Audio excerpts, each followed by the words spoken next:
নমস্কার, আমার নাম শুভময় কুণ্ডু।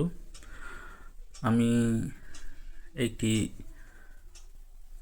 মাদ্রাসায় চাকরি করি।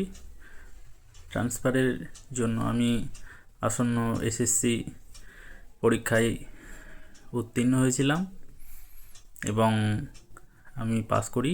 তারপর আমি আগামী 18 তারিখ আমার ইন্টারভিউ হয়। সেই ইন্টারভিউ থেকে আমার কিছু অভিজ্ঞতা আমি আপনাদের সাথে শেয়ার করে নিতে যাচ্ছি।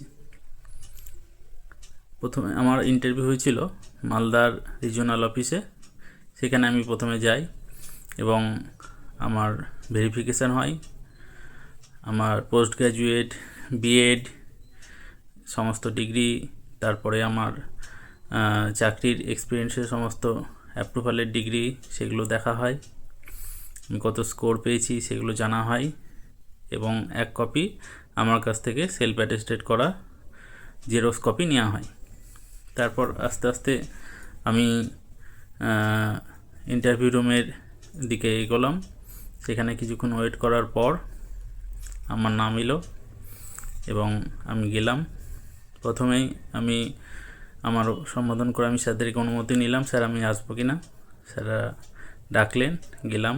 তারপর তারা বসতে বললেন, বসলাম এবং প্রথমে জিজ্ঞেস করলেন আপনি কোথা থেকে এসেছেন, একটু নিজের সম্বন্ধে বলুন, আপনার একাডেমিক সংক্রান্ত বিষয়ে নিজের সম্বন্ধে একটু বলুন, প্রফেশনাল বিষয় সম্বন্ধে একটু নিজে বলুন।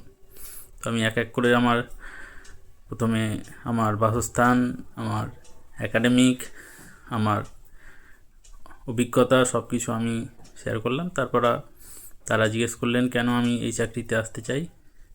আমি যথাযথ তার উত্তর দিলাম। তারপর আমাকে বলা হলো যে আপনি কি কিছু বিষয় ভেবেছেন পড়ানোর বিষয়ে।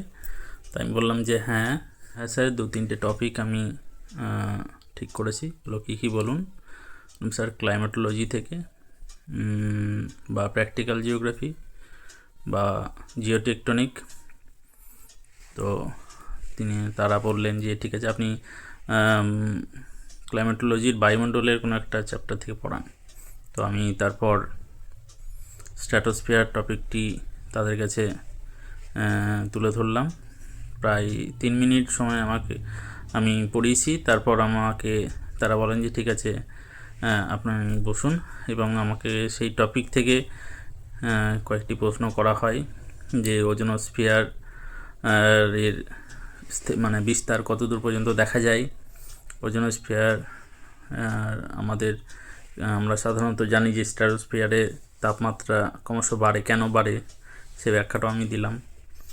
তারপরে তারা আমাকে অন্যান্য কয়েকটি বিষয়ের দিকে ধরেন, যেমন প্র্যাকটিক্যাল জিওগ্রাফি থেকে আমাকে প্রজেকশন সম্বন্ধে জিজ্ঞেস করা হয়। তারপর আমাকে জিওগ্রাফিক্যাল থট থেকে একটা ইন্টারেস্টিং টপিক জিজ্ঞেস করা হয় যে আপনি বর্তমানে স্কিফার ও হাডসনের যে ডিবেট, সেই ডিবেট থেকে একটি নতুন বিষয় উত্থাপন হয়েছিল, সেটি জানেন নাকি। তো আমি বলি হ্যাঁ স্যার, সেটা হচ্ছে কোয়ান্টিটিভ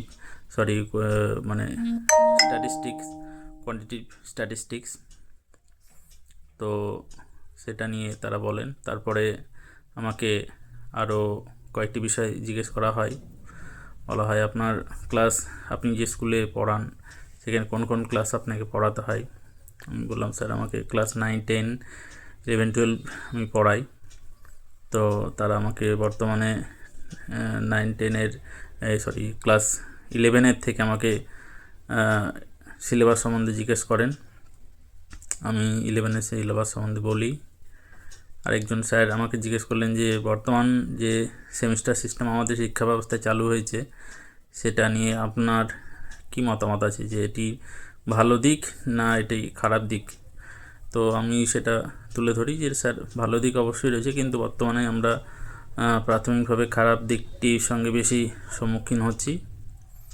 যে ছাত্রছাত্রীদের পড়াশোনার ধাঁচের অনেকটা পরিবর্তন হয়েছে, বিশেষ করে একটা সেমিস্টার ওএমআর সিটে হচ্ছে যেখানে এমসিকিউ পড়াশোনা থাকছে, আবার একটি সেমিস্টারে ব্রড কোশ্চেনে পড়াশোনা, যার জন্য সময়ের অভাব। তারপর জিওগ্রাফির ক্ষেত্রে প্র্যাকটিক্যাল সেই সিস্টেমটা অনেকটা চেঞ্জ হয়েছে। ফার্স্ট সেকেন্ড মিলে একটি প্র্যাকটিক্যাল সিলেবাস, থার্ড ফোর্থ মিলে একটি প্র্যাকটিক্যাল সিলেবাস। তো সেখানে সময়ের অনেক একটা অভাব দেখা গেছে, যেটা কলেজের ক্ষেত্রে অনেকটা হয়তো সময় শিথিল থাকে, কিন্তু স্কুলের ক্ষেত্রে স্কুলের পরিবেশের সঙ্গে সেটা অনেকটা অ্যাডজাস্ট করতে অসুবিধা হচ্ছে, যেটা বলে মনে হয়, মানে আমার মনে হয়েছে, সেই বিষয়টা আমি তুলে ধরেছি। তারপরে আমাকে আপনি কেন এই চাকরিতে আসতে চান সে বিষয়টি নিয়ে জিজ্ঞেস করেন।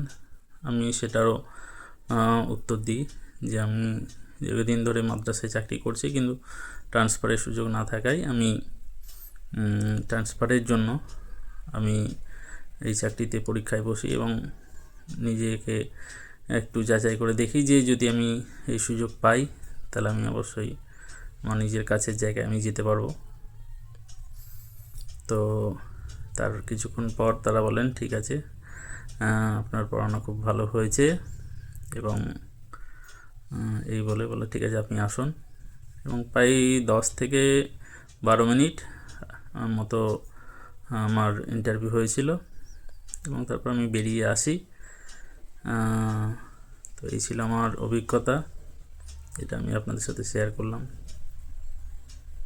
নমস্কার।